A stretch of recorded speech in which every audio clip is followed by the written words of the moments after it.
अभी पता नहीं लग रहा, पीछे के देखो अभी तक ट्रेलिंग कर रहे हैं। सदगुरुदेव भगवान की, सदगुरुदेव भगवान की, पूजनीय माता जी की, पूजनीय माता जी की, छोटे गुरुदेव की। ओम हर हर,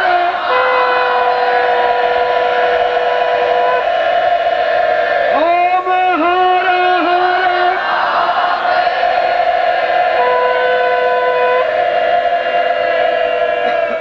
जी की, आदरणीय छोटे गुरुदेव की। ओम हर, ओम हर हर, ओम हर हर।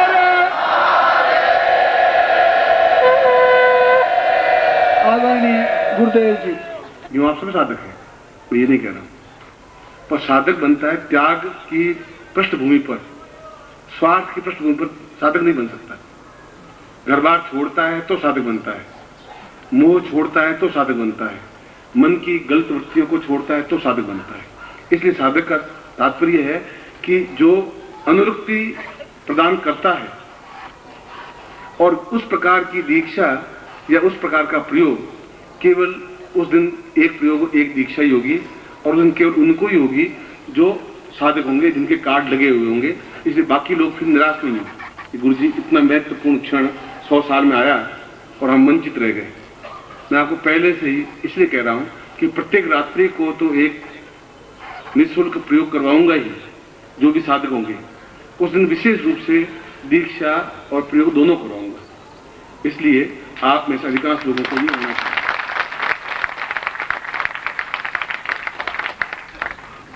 आपके साधक हैं, आप मेरे बेटे हैं, इस बात को मैं स्वीकार करता हूं। मगर आप कमाते हैं या नहीं कमाते हैं, या सपूत हैं कपूत हैं, तो पूत जरूर है, चाहे कपूत हो चाहे सपूत हो, पूत तो है, इसमें मुझे कोई आश्चर्य नहीं है। मगर मैंने कहा कि 2 दिन आप मेरी आज्ञा मानिए और 363 दिन मैं आपकी आज्ञा मानूंगा, मगर इस बात का ध्यान रखना।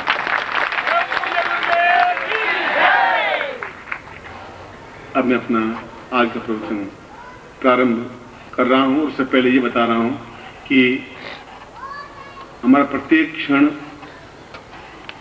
ज्यादा से ज्यादा साधनात्मक और दीक्षात्मक बने, और जो क्षण बचे वे गुरु के साथ आनंद उमंग उत्सव और मंजुलता के साथ व्यतीत करें। दोनों काम करने पड़ेंगे, दिन समय बहुत कम बनता है।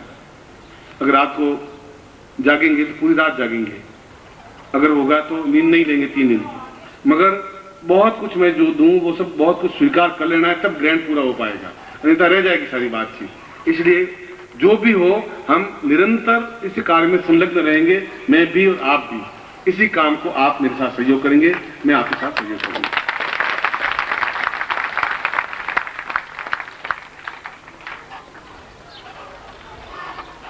इसलिए रोज रात्रि को जो साधक हैं उनको मैं प्रयोग गोपनीय प्रयोग कराऊंगा, कल रात्रि को भी कराऊंगा, और परसों दीक्षा प्रयोग भी करवाऊंगा जो साधक होंगे। जो साधक नहीं है उनके लिए पहले ही मैंने बात आपके सामने स्पष्ट कर दी है, क्योंकि शास्त्र में क्या प्रमाण है? शास्त्र में प्रमाण है कि गुरु बिल्कुल स्वच्छता के साथ, पवित्रता के साथ शिष्य के सामने बैठे। तो मेरी ड्यूटी है कि मैं रुद्राक्ष पहन करके और पवित्र के साथ आपको बैठूं। जो शास्त्र में उल्लेख है उस ढंग से हम शास्त्रोचित मर्यादा के साथ व्यतीत होते हैं। शास्त्र में कहा है साधक हो। अर्जुन ने कहा कि मेरा धनुष क्यों नहीं उठ रहा है? कृष्ण ने कहा कि तुम साधक हो ही नहीं, तुम गुलाम हो, एक दास हो, एक मोहग्रस्त हो। तुम सोच रहे मेरे दादा है, मेरे चाचा है, मेरे काका है, ये मेरे मित्र है, ये कृष्ण मेरे साथी है, तुम मोहग्रस्त हो गए हो। साधक का कोई माँ बाप भाई बहन नहीं होता, उसकी एक लक्ष्य होता है कि गंतव्य स्थल तक। तुम्हें उस जगह भूल रहे हो, इसलिए तुम गांडी नहीं उठा पा रहे हो। तो कृष्ण ने भी साधक शब्द यूज किया। अपने शरीर को साधने की क्रिया तुम कर ही नहीं सकते। मैं भले 100 अवतार धारण कर लूं, एक कृष्ण रूप क्या 500 कृष्ण रूप धारण, तुम साधक नहीं बन सकते। जब तक तुम शरीर को साधोगे नहीं, मेरे सामने साधक बन करके खड़े नहीं हो पाओगे, तब तक मैं को दे भी नहीं पाऊंगा। यदि कहीं से कोई पानी का रेला आ रहा है, हम बिल्कुल कपड़े उसमें ढक दें, तो पानी आ ही नहीं सकता, रुक जाएगा। मैं देना भी चाहूंगा तो आप ग्रहण कर नहीं पाएंगे। इसलिए शास्त्र मर्यादा आपके सामने स्पष्ट की है, कोई आग्रह आपके सामने नहीं किया है। जो नहीं लिखा है वो नाम लिखवा दें, जिससे कि आप ज्यादा से ज्यादा पूरा वर्ष आपके लिए एक अद्वितीय बन सके। अब मैं कृष्ण के एक उपनिषद है, कृष्ण उपनिषद। कृष्ण अपने आप में एक विचित्र व्यक्तित्व हुआ है, और यदि मुझे देखा जाए तो अवतारों में से कृष्ण का व्यक्तित्व ही सबसे ज्यादा रुचिकर लगता है। सभी देवता अपने आप में महान है। देवता महान है इसलिए कि मनुष्य ही देवता बन सकता है, और देवता अपने आप में पूरे ब्रह्मांड में विचरण कर सकता है। मनुष्य जब देवता बनेगा तब स्वार्थ की धरती से ऊपर उठेगा, तब अपने आप को मैं दोनों क्रिया सिखाऊंगा कि आपका गृहस्थ जीवन भी पूर्ण सुखमय हो, मगर साथ ही साथ आपका साधक जीवन भी पूर्ण हो। खाली गृहस्थ नहीं रहे, खाली साधक भी नहीं रहे, दोनों का एक सामंजस्य आपके हो। मैं उस प्रयत्न में खाली लंगोट लगवाना नहीं सिखाना चाहता हूं। ऐसा भी नहीं चाहता आप मतलब एकदम लक्ष्मी के दास बन जाए, पाग डोलते उसके पीछे भटकते रहे और मर जाएं, ऐसा भी नहीं चाहता। इन दोनों के बीच में मन पर नियंत्रण करने की क्रिया आपको समझाता हूं। इसलिए कर्ण का चरित्र यह है कि उसने जो कुछ किया खुलेआम किया, छुप करके कुछ नहीं किया। गोपियों से प्रेम किया तो खुल करके किया, सारे गांव वाले देखते रहे, उसने किया। चीरन ढीला की तो यूं चुपचाप जाके नहीं की, जो बात की साफ साफ कही। युद्ध किया तो साफ खुले मन से किया। उनके जीवन में कोई छुपाव दुराव नहीं, इसलिए नहीं है उसके मन में कोई मैल नहीं था, उसके मन में कोई शंकाएं नहीं थी, उसके मन में कोई न्यूनता नहीं थी। जो कुछ है वह अभिव्यक्तिकरण है। बंसी बजानी है तो बजानी है, शत्रुओं का संहार करना है तो करना है, और अर्जुन को उपदेश देना है, उसको तैयार करना है युद्ध भूमि के लिए तो तैयार करना है। चाहे कूटनीति हो, चाहे ज्ञान नीति हो, चाहे धर्म नीति हो, चाहे कर्म नीति हो। इसलिए वेद व्यास ने कहा है कृष्णोपनिषद जैसा कोई उपनिषद है ही नहीं। उन्होंने गीता लिखी कृष्ण ने, और वेद व्यास ने कृष्णोपनिषद लिखा, और उसने लिखा कि हजारों करोड़ों वर्षों बाद भी इस प्रकार का व्यक्तित्व जो मृत्यु लोक में कुछ क्षणों के लिए आता है, अपनी लीलाएं करता है और खुले मन से करता है, और जो खुले मन से करेगा उसकी आलोचनाएं होंगी, और आलोचनाएं उसकी होंगी जो कुछ करेगा।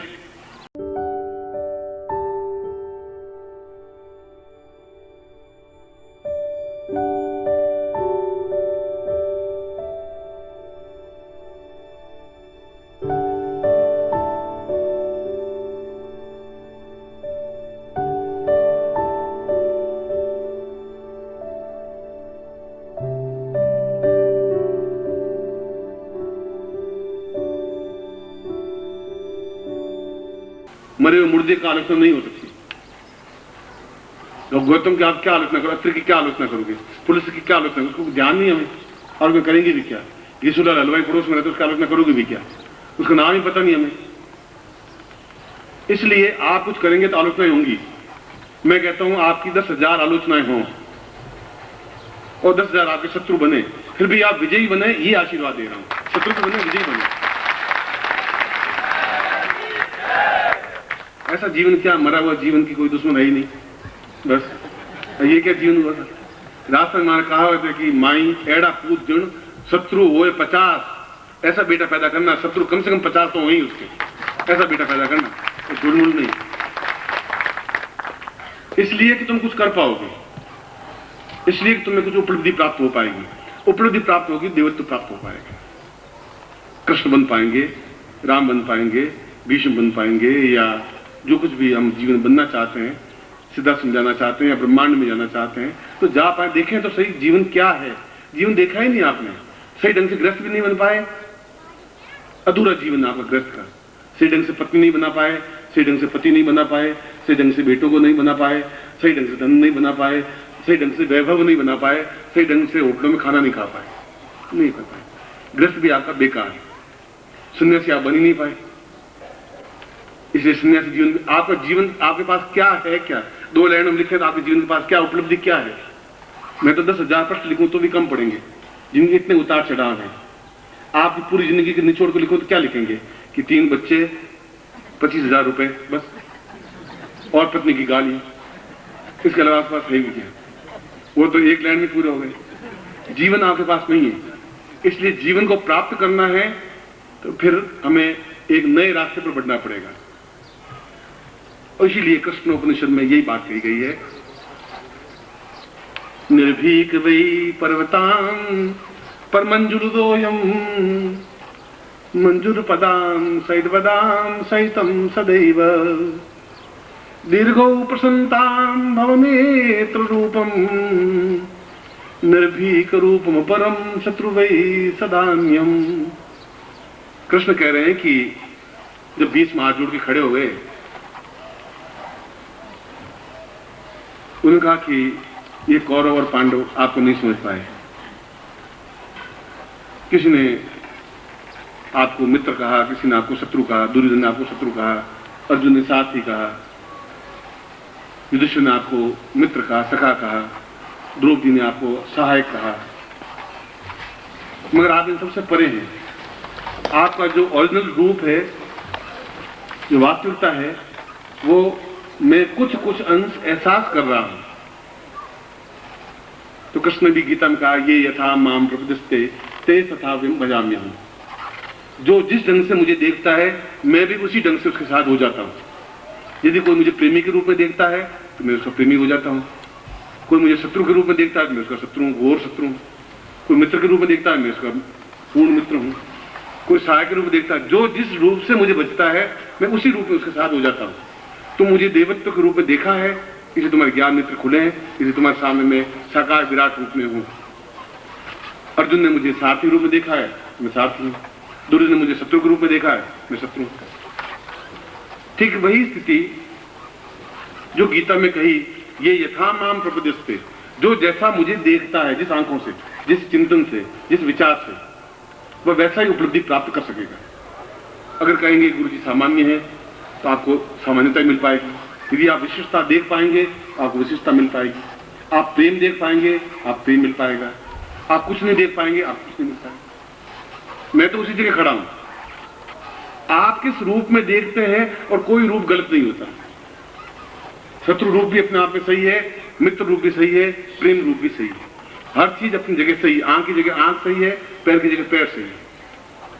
आप क्या चिंतन करते हैं उस पर डिपेंड है। इसलिए उसने कहा कि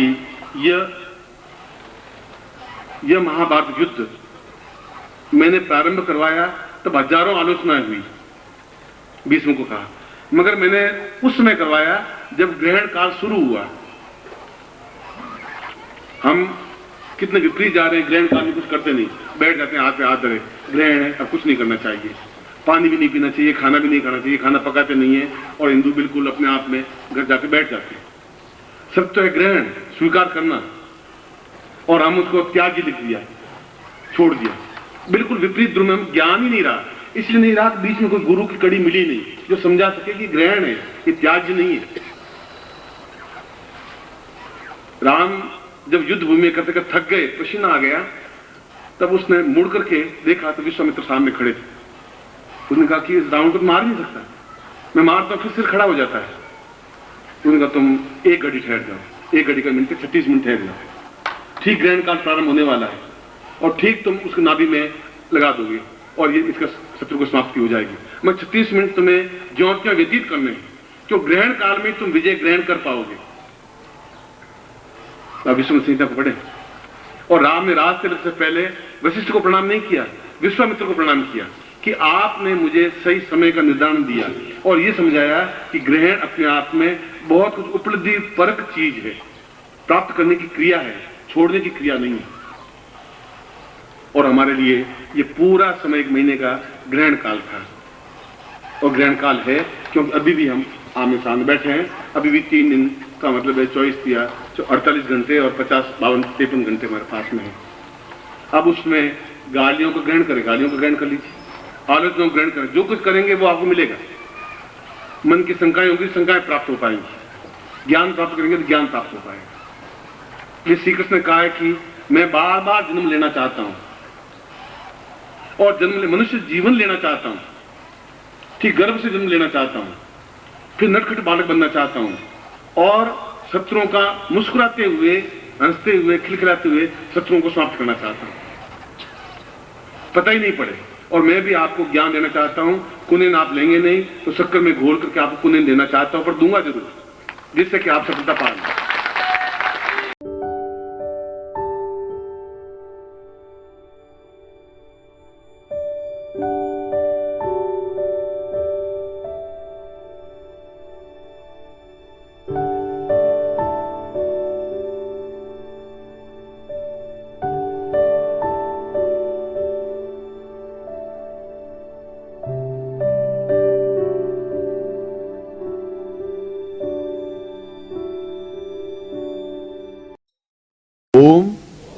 परम तत्वाय नारायणाय गुरुभ्यो नमः।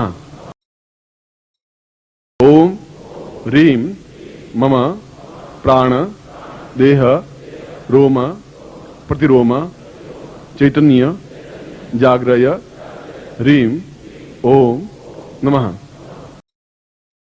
ओम भूर्भुवः स्वः तत्सवितुर्वरेण्यं भर्गो देवस्य धीमहि धियो यो नः प्रचोदयात्।